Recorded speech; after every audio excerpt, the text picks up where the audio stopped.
ஒவ்வொருத்தரும் ஒவ்வொரு விதமாக நண்டு குழம்பு வைப்பாங்க. நான் வந்து எனக்கு பிடிச்ச மாதிரி வைப்பேன். ஆனால் நிஜமாலுமே ரொம்ப நல்லாயிருக்கும். எனக்கு என்ன மாதிரி டேஸ்ட் வேணுமோ அப்படி வச்சுப்பேன்.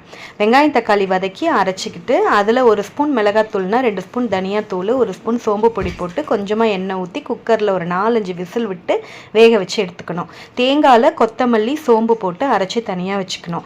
இப்போ நல்லா குக்கர்லேருந்து எடுத்ததில் கொஞ்சம் சோம்பு தாளித்து இடித்த பூண்டு தாளித்து இந்த அரைச்சி வச்ச கிரேவி, இந்த குக்கரில் வேக வச்ச கிரேவியும் கொட்டிட்டு அதிலேயே அரைச்சி வச்ச தேங்காவையும் போட்டு நல்லா கொதிக்க விடணும். கொஞ்சமாக புளி தண்ணியும் ஊற்றிக்கணும்.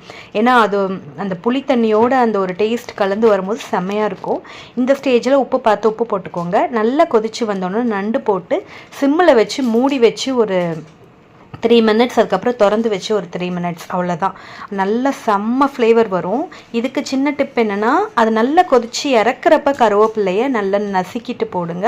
2 ஸ்பூன் தேங்காய் எண்ணெயை ஊற்றி அப்படியே மூடி வச்சுட்டு ஒரு 15 மினிட்ஸ் கழித்து சாப்பிட்டு பாருங்கள். செம்மையாக இருக்கும். ட்ரஸ்ட் மீ, செஞ்சு பாருங்கள்.